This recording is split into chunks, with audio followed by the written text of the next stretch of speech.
Aleluia, louvado seja o nosso Deus.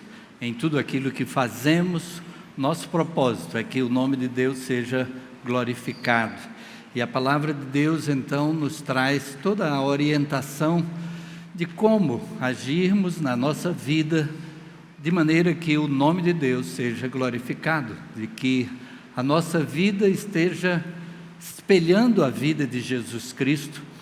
E a palavra de Deus nos diz que quando a gente segue a direção de Deus, aquilo que o Espírito de Deus gera em nós, contra estas coisas não há lei, não há nada que nos proíba. Quando a gente procura ser igual a Jesus, parecido com Jesus, a gente vai estar sempre trabalhando na direção daquilo que é bom. E é por isso que Senhor Jesus mandou que fizéssemos discípulos seus. Eu gostaria de ler os textos que falam a respeito dessa ordem de Jesus e o que ela significa para cada um de nós. O que é que isso tem a ver conosco hoje?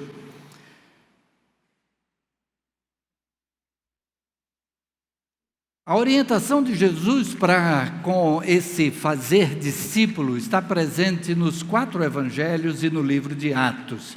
Então a gente vai fazer uma leitura sequenciada destes textos. São textos curtos, breves, mas que mostram o que é que o Senhor Jesus colocou aí para nós.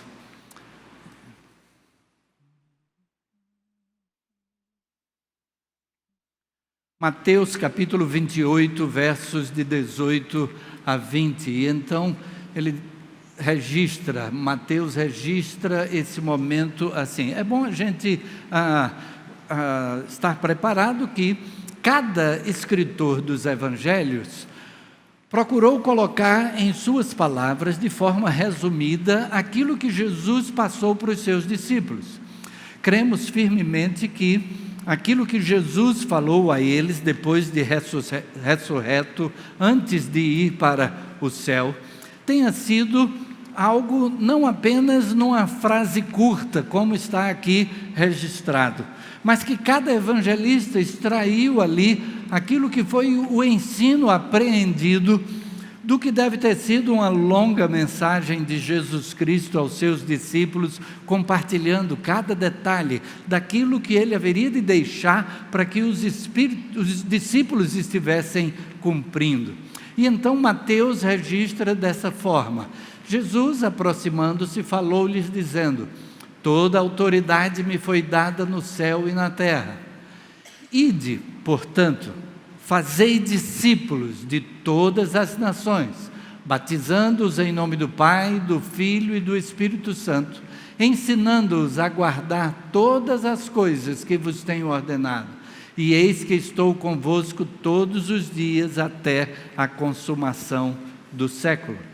E aí a gente vai para o texto de Marcos, capítulo 16, versos 15 e 16.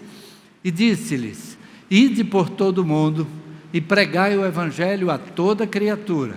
Quem crer e for batizado será salvo, quem porém não crer será condenado. E aí esses 2 textos são os mais conhecidos nos evangelhos com essa recomendação de Jesus. Mas no evangelho de Lucas vai haver também o momento em que Lucas registra desse momento antes da subida de Jesus ao céu, depois da ressurreição. E lhes disse: está escrito que o Cristo haveria de sofrer e ressuscitar dos mortos no 3º dia, e que em seu nome seria pregado o arrependimento para perdão de pecados a todas as nações, começando por Jerusalém. Vocês são testemunhas destas coisas. Eu lhes envio a promessa de meu Pai, mas fiquem na cidade até serem revestidos do poder do alto. A gente vai ver o complemento disso, aqui é Lucas quem escreve, no livro de Atos, o próprio Lucas vai complementar. Mas antes disso, João então registra assim, quando Jesus vem ao encontro dos discípulos ressurreto, e ele registra: novamente Jesus disse: Paz seja com vocês. Assim como o Pai me enviou, eu também vos envio. E aí a gente chega no texto do livro de Atos, quando Lucas registra as palavras de Jesus: mas recebereis poder ao descer sobre vós o Espírito Santo, e sereis minhas testemunhas, tanto em Jerusalém, como em toda a Judéia e Samaria, e até aos confins da terra. Vamos orar. Senhor Deus, louvamos o Teu nome, porque a Tua palavra nos traz o ensino que tens para cada um de nós. Fala ao nosso coração conforme a Tua vontade, pelo agir do Teu Espírito em cada um de nós, que possamos estar dispostos a aplicar na vida as lições que temos a extrair da Tua palavra. Assim, fala a todos nós, é o que suplicamos em nome de Jesus. Amém. Amém. O texto do Evangelho de Marcos apresenta a ordem de Jesus dizendo: ide, pregai o Evangelho.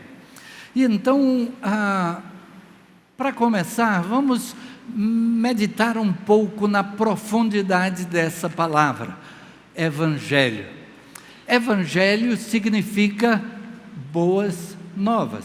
É uma palavra grega que ao invés de ter sido traduzida na Bíblia, ela foi transliterada. Ou seja, a gente repete a palavra na forma parecida com a original, embora essa forma não descreva totalmente o seu significado. O significado é boas novas. E então, quando Jesus diz, ide, pregai o Evangelho, Ele está dizendo, vão e proclamem as boas novas. Mas nós estamos no ano de 2019. E então, se Jesus mandou proclamar essas novas, mais de 2000 anos, ou quase 2000 anos atrás, como é que elas continuam sendo novas?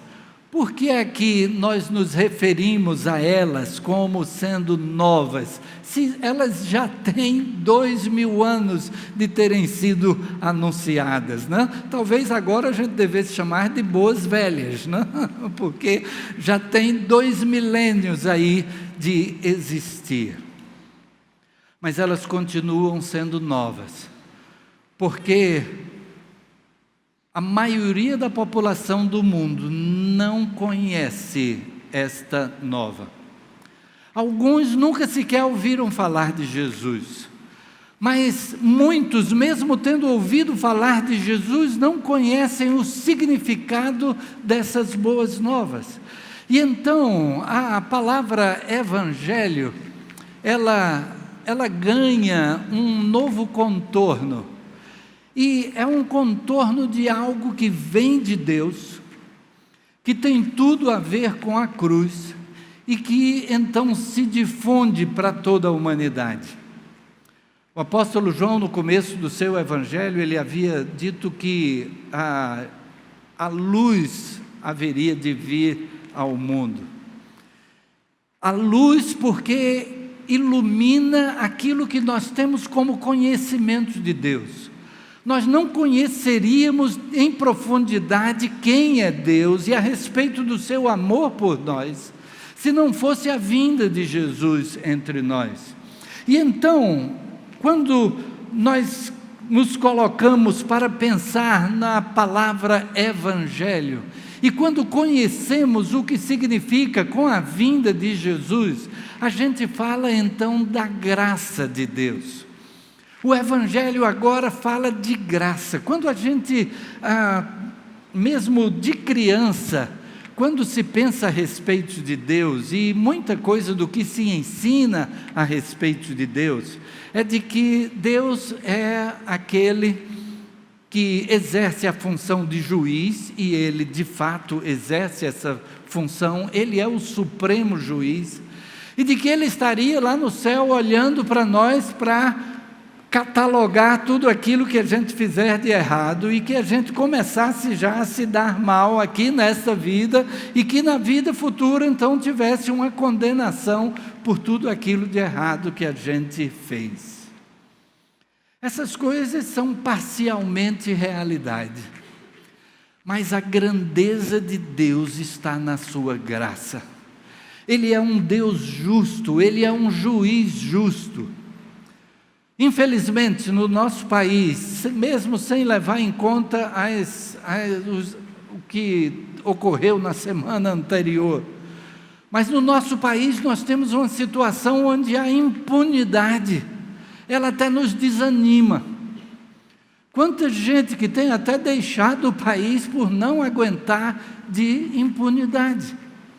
E o que é que a gente entende por um justo juiz?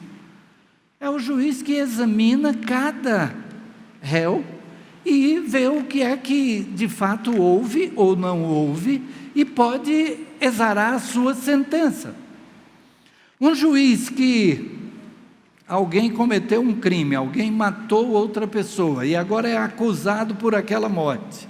Mas aquele juiz que venha e diga, mas você fez tanta coisa boa também, então você não precisa cumprir a sua sentença não, porque você fez muita coisa boa também, você doou cestas básicas, vamos dizer, alguma coisa que fez de bondade e que o juiz passasse a mão por cima. Esse juiz não estaria sendo justo. E a palavra de Deus nos diz isso também, porque o fato de sermos bons é a nossa natureza, nós fomos criados para isso. Agora, nós temos tido a preferência pelo mal, e então é preciso que um pai ensine um filho a obedecer, porque por si mesmo ele termina aprendendo a desobedecer. E eu lembro de quando meu filho mais velho, ainda pequenininho, né, e na classe da escola bíblica dominical, e a professora dizendo, ensinando a respeito da obediência, e de forma assim, irônica, ela disse, ninguém aqui desobedece a papai e mamãe, não é? E então fez-se o silêncio assim, mas ele pequenininho, 2 anos de idade mais ou menos, levantou a mão e disse, eu desobedeço. Porque a nossa tendência tem sido para a desobediência desde Adão. Desde quando Deus disse a Adão e Eva, olha, vocês têm aqui à vontade, frutos à vontade, agora desta árvore vocês não devem comer.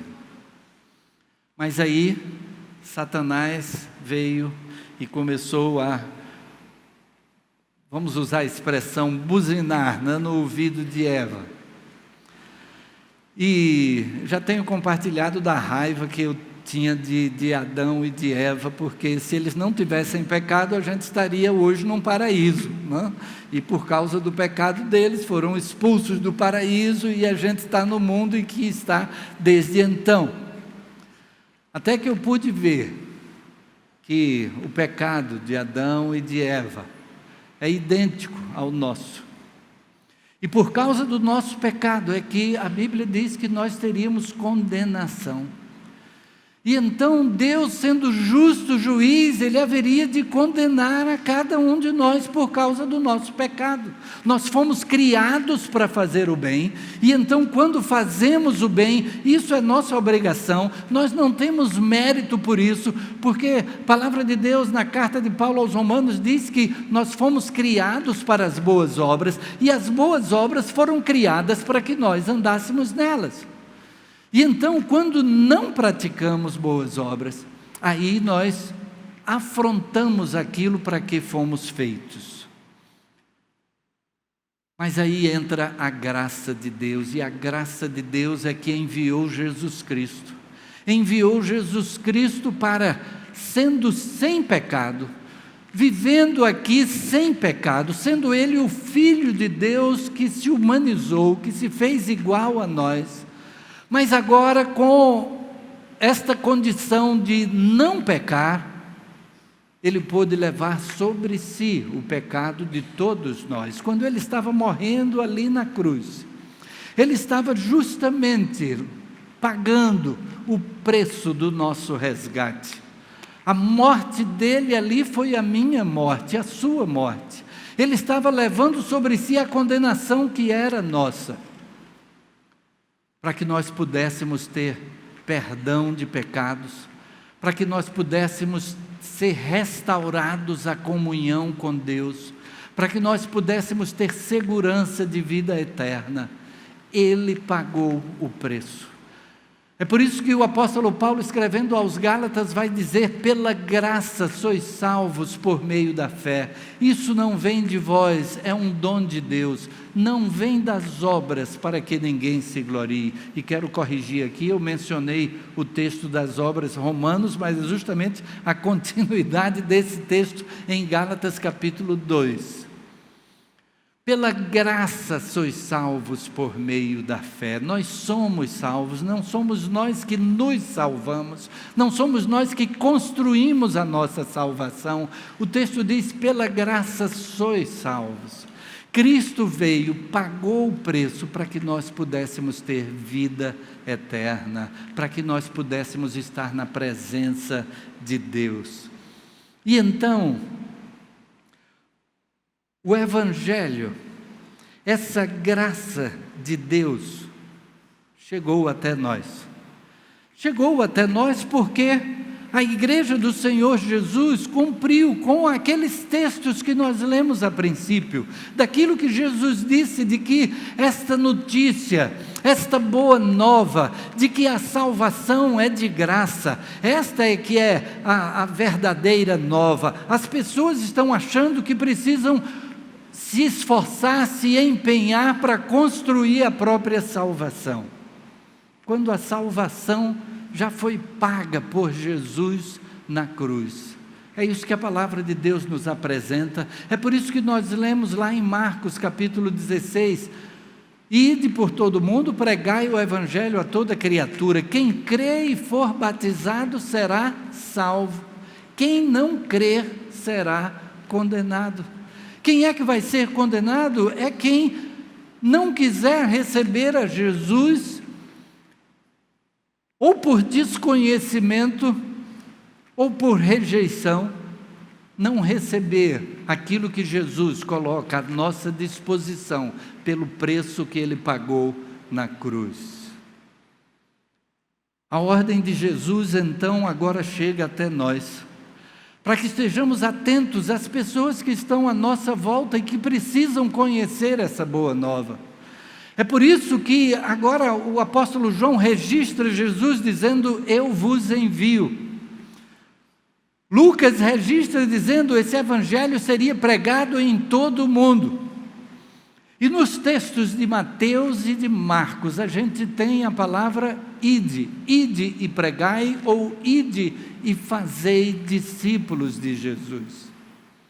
Só que eu gostaria de que meditássemos um pouquinho a respeito desse texto, porque alguém já disse que a tradução desse ide poderia ser indo. De fato, a palavra utilizada aí no original é um particípio, mas particípio para nós é o particípio passado, não? O particípio do grego é para nós o gerúndio. Então, a tradução seria indo.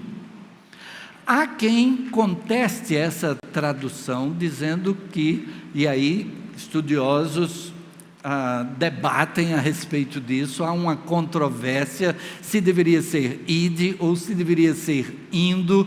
O ide dá a ideia de você sair do lugar e ir para outro. O indo dá a ideia de você, à medida que você caminha, à medida que você vive a sua vida, faça discípulos.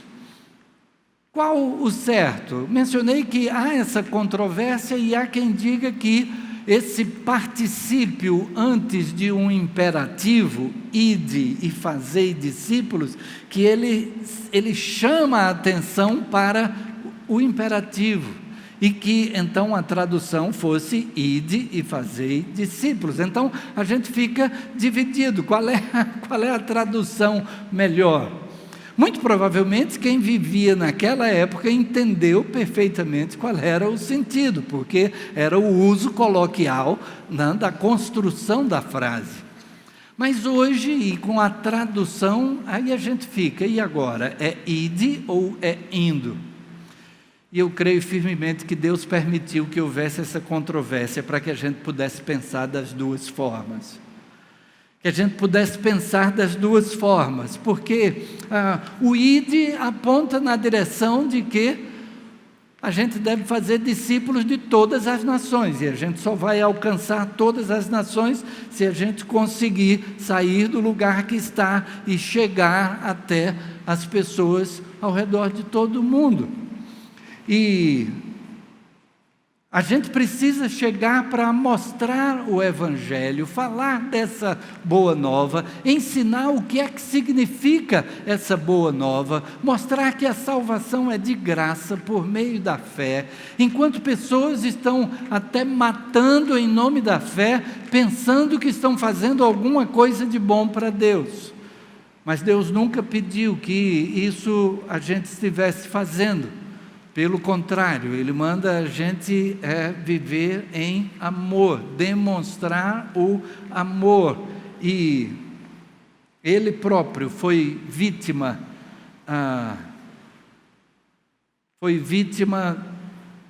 de quem agiu para matá-lo em função do que achava que estava fazendo para Deus. O próprio apóstolo Paulo caminhou nessa direção. Então precisamos mostrar o Evangelho, precisamos ensinar a observar tudo que Jesus ordenou. O discipulado é a gente mostrar que a salvação é de graça, mas é também ajudar na caminhada de viver da maneira como Jesus deseja que vivamos. E então, quando nós temos, por exemplo, ensino na escola bíblica, é para conhecermos melhor a palavra. Quando nós temos o pequeno grupo, é para que possamos ajudar o outro na caminhada, no aplicar na vida aquilo que a palavra nos traz. Mostrar o Evangelho, ensinar a observar tudo que Jesus mandou, indo a todas as nações. O ide nos faz sair do lugar, o ide nos faz orar pelo trabalho missionário, o ide nos faz sustentar o trabalho missionário. Se nós não estamos exatamente nos deslocando para ir, mas podemos dar o suporte para aqueles que estão indo e pregando aos que estão longe. Mas se nós entendemos como indo, então, indo fazer discípulos, isso significa dizer que esse até aos confins da terra alcança também a nossa família. É de podermos compartilhar desde dentro do nosso lar, com os filhos, com o cônjuge, com os parentes, de podermos falar àqueles que estão mais próximos a nós, mas não somente estes, também aqueles que são nossos companheiros de trabalho, de estudo. Quantas pessoas que estão à nossa volta e que não conhecem a mensagem do Evangelho? E de que maneira podemos nos aproximar para compartilhar com eles? As pessoas que participam conosco dos momentos de lazer, pode ser o seu futebol, e no momento que você dá uma entrada mais dura no seu futebol, você não está compartilhando o amor de Deus. No momento que você, talvez esse lazer não seja o jogar futebol, seja assistir uma partida de futebol. E no momento que você xinga o juiz e xinga o jogador, ou o técnico, ou a mãe de um deles, né? E isso você não está construindo aquela maneira que Jesus deseja que esteja presente no nosso viver e seja assim conhecida. Quando a gente tem aquela intriga com o vizinho, quando a gente briga por causa da vaga na garagem, não quer dizer que a gente vá recuar em tudo aquilo que a gente possa estar sendo atingido, mas a nossa forma de reagir pode apontar na direção daquilo que Jesus faria, ou pode envergonhar o nome que carregamos de cristãos, daqueles que são pequenos cristos, daqueles que são seguidores de Cristo. E precisamos então fazer discípulo em qualquer circunstância. Quando tudo está bem, e então a gente tem uma situação de bonança, a nossa vida está em paz, está tudo bem, e aí a gente compartilha e mostra o amor de Deus e o valor da fé. Mas e quando vêm as aflições? De que maneira nós enfrentamos as aflições? E uma das coisas que muitas vezes acontece é que no momento da dificuldade, aí a gente começa a se queixar de Deus. E a gente diz: Deus, por que é que está acontecendo isso comigo? Deus, o que é que eu fiz? Deus, eu tenho trabalhado para o teu reino, eu tenho pregado o evangelho, eu tenho feito tanta coisa, por que é que isso está acontecendo comigo? E aí a gente esquece que se alguém merecia algo da parte de Deus, era o próprio Filho de Deus. Se alguém viveu sem pecado, foi Jesus. Mas ele sofreu quem se levantasse contra ele, ele sofreu quem buscasse matá-lo desde cedo. Há uma ocasião em que Jesus é levado para o alto de um penhasco para ser jogado lá de cima, mas de forma miraculosa. Eu não entendo aquele texto, não? Jesus é levado para o alto de um penhasco para ser jogado, mas o texto diz que de repente ele vai e passa pelo meio da multidão e sai. A multidão que estava ali para pegá-lo e matá-lo, ele vai e passa pelo meio da multidão. E a gente só pode dizer: é um milagre de Deus, Deus que agiu naquela hora. Não sei se as pessoas não viram que era Jesus que estava passando, e ele foi passando no meio da multidão, e quando o pessoal procurou, cadê Jesus? Não estava mais lá. Mas houve quem se levantasse para tirar-lhe a vida desde o início do ministério. E no final do ministério, o que é que ele enfrenta? Ele enfrenta um que o traiu, ele enfrenta um que o negou, ele enfrenta uma multidão que uma semana antes estava dizendo: Hosana ao rei que vem em nome do Senhor. E essa mesma multidão agora, menos de uma semana depois, está dizendo: crucificam, crucificam.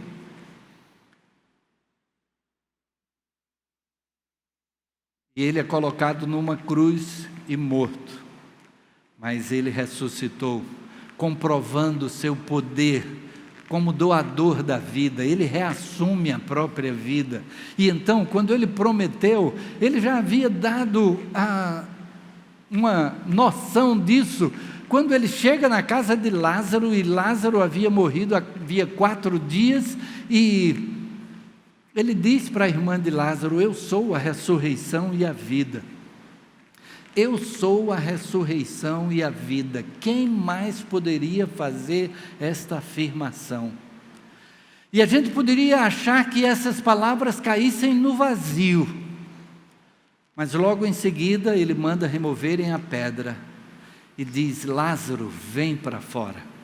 E aquele que havia morrido já 4 dias antes se levanta no túmulo e reassume a vida. E eu fico sem entender também a reação da multidão, porque muitos creram nele quando viram esse sinal que ele operou, mas muitos duvidaram e foram enredar dele para os sacerdotes e dizer: olha, Jesus ressuscitou um morto e agora todo mundo está indo atrás dele.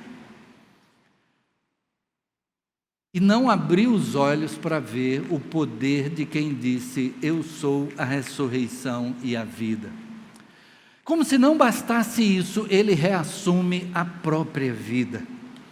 E então, aquilo que Jesus sofreu, aquilo pelo que ele passou, aponta na direção de que nós estamos sujeitos também a passar. não por merecer de Deus um castigo, mas se a nossa vida está na mão de Deus, aquele castigo que Jesus levou resultou em salvação para nós, em perdão de pecados para nós. Aquilo que Ele permita que aconteça em nossa vida, que possa estar de alguma forma abençoando alguém, porque a palavra de Deus diz: todas as coisas contribuem juntamente para o bem daqueles que amam a Deus. E então, se estamos dispostos a sermos cristãos, pequenos cristos, seguidores de Cristo, precisamos estar dispostos mesmo a passar por dificuldades, crendo que Deus está no controle da nossa vida. O apóstolo Paulo, escrevendo na segunda carta aos Coríntios, capítulo 1, ele diz que quando nós atravessamos uma tribulação, Deus vem e nos dá o conforto, o consolo. E ele diz que para que através do consolo que a gente recebe, a gente possa também consolar a vida de outra pessoa. Então Deus permite que a gente passe por dificuldades, porque a experiência que a gente tem na dificuldade nos faz poder chegar para outra pessoa que atravessou a dificuldade e a gente mostrar da maneira como Deus agiu na nossa vida, na nossa dificuldade, e a pessoa pode crer que Deus há de agir na vida dela também, do seu jeito, da maneira que Ele tem. E como isso é importante no nosso viver. É aquela experiência de alguém que está atravessando uma situação muito difícil de saúde, e então nós temos enfermidades que surgem na nossa vida, e a gente às vezes vai visitar essa pessoa, mas ela está recebendo o consolo de Deus no meio da enfermidade. E a gente que vai visitar aquela pessoa é que sai confortado daquela visita, porque o conforto de Deus está presente ali. Alguém poderia dizer: pastor, mas se Deus traz o conforto, por que é que Ele não evita a tribulação? E então ninguém passaria por tribulação e todos teríamos conforto. Acontece que o mundo que nós vivemos não é o mundo que Deus planejou para nós. E por causa do nosso pecado, Ele recebeu uma maldição. Maldita é a terra por causa de ti. É por isso que quando a gente, para plantar feijão e milho, a gente tem que trabalhar a terra. Agora, para nascer espinho, para nascer capim, que não serve para muita coisa, a gente não precisa fazer nada, basta largar e ali começa a crescer. Quem tem um jardim para cuidar, sabe o que é isso, que tem que estar tirando as ervas daninhas, porque as ervas daninhas vão sufocando a planta principal. E experimentamos enfermidades, experimentamos tanta coisa como consequência do pecado. E enquanto estivermos nesse mundo, estaremos sujeitos a isso. Enfrentamos violência, enfrentamos prejuízos. Os irmãos, a maioria está a par do prejuízo que sofremos em viagem recentemente, quando arrombaram o vidro do carro, quebraram o vidro do carro, abriram o porta-malas e levaram toda a nossa bagagem. Com toda a roupa, com computador, com tudo. E precisamos comprar desde o cortador de unhas, né, até um barbeador para fazer a barba, pasta para passar na escova e roupa para vestir no dia seguinte. Mas naquela hora vem o conforto de Deus. Na hora que a gente atravessa a dificuldade é que a presença de Deus se faz sentir. E a gente pode ter aquela certeza de que se Deus permitiu, Ele tem um propósito. E então nós podemos continuar a nossa jornada, porque tudo nosso está nas mãos dEle. E também, como compartilhei com a igreja, a consciência que veio sobre nós da frase de Jó, quando disse: o Senhor deu, o Senhor tomou, bendito seja o nome do Senhor. Você já pensou nisso? Olhe para a sua camisa aí, para a sua calça, e pense assim: foi o Senhor que me deu isso aqui, foi Deus. Deus é que nos dá todas as coisas, as condições que a gente tem na vida. Então, se Ele deu, como diz Jó, Ele tomou, bendito seja o nome do Senhor. Enfermidades, perdas, e então, uma perda traz sempre um sentimento negativo na gente. Alguém certa vez me mostrou o que é chamado do gráfico de perda. E o gráfico de perda é mais ou menos assim.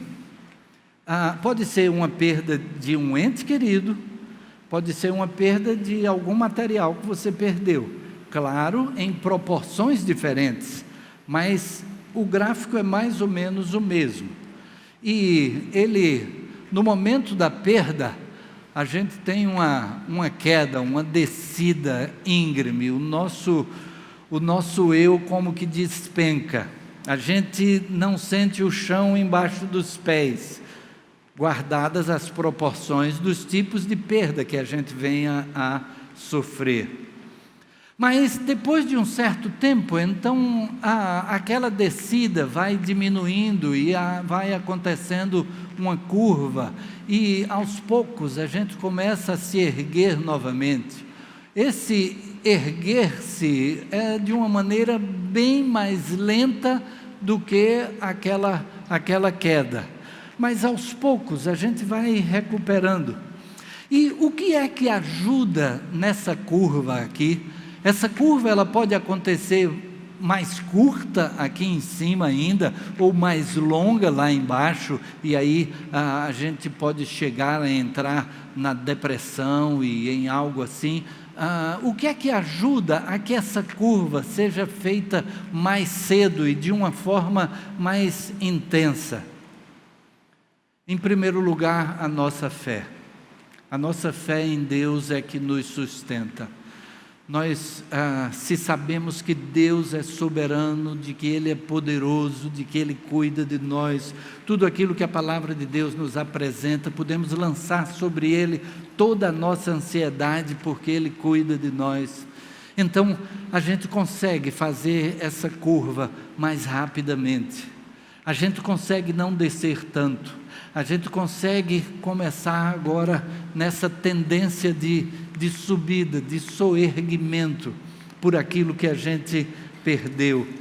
Mas não apenas isto, a maneira como nos entregamos a Ele, de aceitar dEle. Se a nossa vida está nas mãos dEle, então seja feita a vontade de Deus.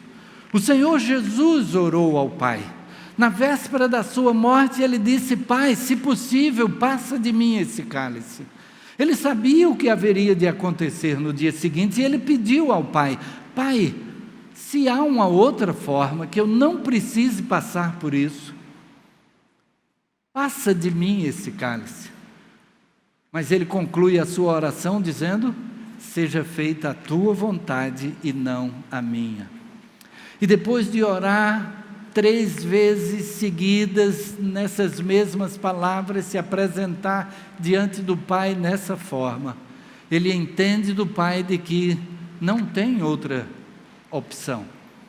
Aquela seria a única forma. Alguém precisaria pagar o preço do nosso pecado, e ele veio ao mundo para isso. E então Jesus volta para os seus discípulos e diz: levantem-se, vamos, o traidor se aproxima. E ele encara então o traidor que vem com uma turba, com as autoridades para prendê-lo. A entrega. Mas ao mesmo tempo, alguém que a gente tem próximo a nós, alguém que está caminhando ao nosso lado, alguém que está nesse formato aí, não é, como a gente tem nessa imagem. A gente não está sozinho, a gente tem alguém que está do lado. Então, quando Jesus diz que nós devemos colocar em prática o discipulado, é porque na caminhada da vida ter alguém do lado é essencial. E então, eu mencionei os pequenos grupos e a gente tem toda uma rede de acompanhamento para que alguém tenha sempre alguém do lado. Os membros do pequeno grupo têm o líder que está sempre ali pronto a ser o apoio, ser o suporte, mas e quem é que cuida do líder? Aí a gente tem um orientador que cuida dos líderes, e aí quem é que cuida do orientador? A gente tem os coordenadores que cuidam dos orientadores, os pastores de rede que cuidam dos coordenadores, o pastor da igreja que vai tentando suprir também a cada pastor de rede. E o pastor da igreja tem o seu grupo pequeno de pastores, onde ele é cuidado também.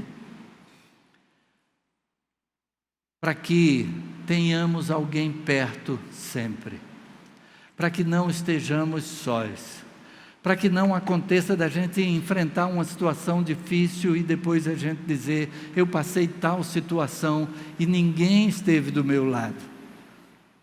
Para que esteja construindo isso. A ordem de Jesus pode ter sido ide ou indo, mas seja entendendo como ide, seja entendendo como ide ou como indo, possamos estar fazendo discípulos na nossa vida. Compartilhando com outros aquilo que encontramos em Jesus, fazendo aquilo que Jesus então mandou que fosse feito, que aquele ex-endemoniado da região de Gadara, que foi enviado para contar o que Deus fez a ele. O que é que precisamos? Compartilhar o que Deus fez na nossa vida. Qual foi a diferença que a presença de Jesus Cristo fez? É isso que precisamos compartilhar com quem está do nosso lado, para que possa desfrutar também do mesmo que nós encontramos, que possamos estar nos auxiliando mutuamente nessa caminhada, daquela maneira como nós tivemos naquela imagem de alguém que está caminhando ao lado.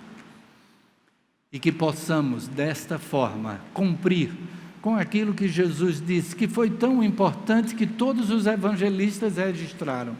Às vezes tem coisa que tem no Evangelho de Mateus, não tem no Evangelho de Marcos, tem coisa que tem no Evangelho de João, não tem no Evangelho de Lucas, mas os 4 registraram, e Lucas ainda repetiu no livro de Atos, a ordem que o Senhor Jesus deixou, porque Ele veio para isso. Ele fez discípulos, e se nós somos seguidores dele, precisamos fazer discípulos também. Baixe sua cabeça, feche seus olhos.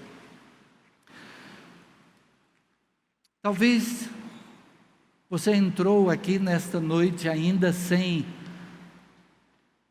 ter a segurança da sua própria salvação, do perdão de pecados, da importância que Jesus precisa ter na vida de cada pessoa, porque Ele foi o único que pagou o preço da minha salvação, da sua salvação, do meu perdão, do seu perdão. E é por isso que o livro de Atos registra a palavra de Pedro, quando disse, em nenhum outro há salvação, porque também debaixo do céu nenhum outro nome há, dado entre os homens, pelo qual devamos ser salvos. E então, nessa noite você ouviu sobre o que é o Evangelho, o que são essas boas novas, o fato de que Jesus morreu para pagar o preço do nosso pecado, para nos restabelecer a condição de estar na presença de Deus e poder nos prometer vida eterna. Citei o texto de Jesus quando disse, eu sou a ressurreição e a vida, e ele complementa dizendo, aquele que crê em mim, ainda que esteja morto, viverá, e todo que vive e crê em mim, não morrerá eternamente. E podermos ter esta segurança, esta certeza. de podermos servir a Jesus com a nossa vida, cumprindo com aquilo que é o seu propósito, a sua vontade para nós. Talvez você ainda não tinha dado esse passo de dizer: sim, Jesus, eu quero que tu sejas o meu Salvador, o Senhor da minha vida. E então, esta é a hora, este é o momento de você fazer isso. No lugar em que você está, do seu coração para o coração de Deus, você dizer: sim, Jesus, eu quero que tu sejas o meu Salvador. Ele é que vai dirigir a sua vida daí para frente. Ele é que vai trazer toda a orientação de como aplicar no viver o seu ensino. E para cada um que já recebeu a Jesus, de que maneira podemos estar compartilhando com outros, levando a outros esta verdade, aquilo que nós encontramos em Jesus Cristo. Senhor Deus, louvamos o Teu nome e agradecemos porque a Tua palavra nos mostra o Teu propósito na vinda do Senhor Jesus, no Teu Filho que se fez homem, viveu entre nós e assumiu condenação que era nossa, para nos oferecer perdão de pecados, vida em abundância, vida eterna. Obrigado, Pai, porque esta mensagem chegou até nós. E nesta hora, Pai, que o Teu Espírito esteja falando a cada coração. Se alguém aqui ainda não tinha entregue a sua vida ao Teu Filho Jesus, que haja confirmação no coração da necessidade desse momento de entrega. E que o Teu Espírito dirija cada vida que assim o faz. E, Senhor, a cada um de nós que já entregou a vida a Jesus, que possamos assumir cada dia com maior responsabilidade esse objetivo, esse propósito Teu, de que sejamos instrumentos em Tuas mãos, para que essa mesma verdade, esse mesmo Evangelho chegue ao conhecimento de tantos que estão à nossa volta, e não apenas aqueles que estão perto, mas até aos confins da terra, possamos estar empenhados em que essa mensagem seja levada e que alcance corações. Assim, Senhor, continua a falar ao coração de cada um de nós aqui, conforme a Tua vontade, o Teu querer. É o que nós suplicamos nesta hora, pedindo que nos leves em paz aos nossos lares, continues a falar ao nosso coração ao longo desta semana e que possamos estar sendo edificados a cada dia, na oração diante de Ti, na leitura da Tua palavra, no aplicar do Teu ensino no nosso viver, em nome de Jesus. Amém. Amém.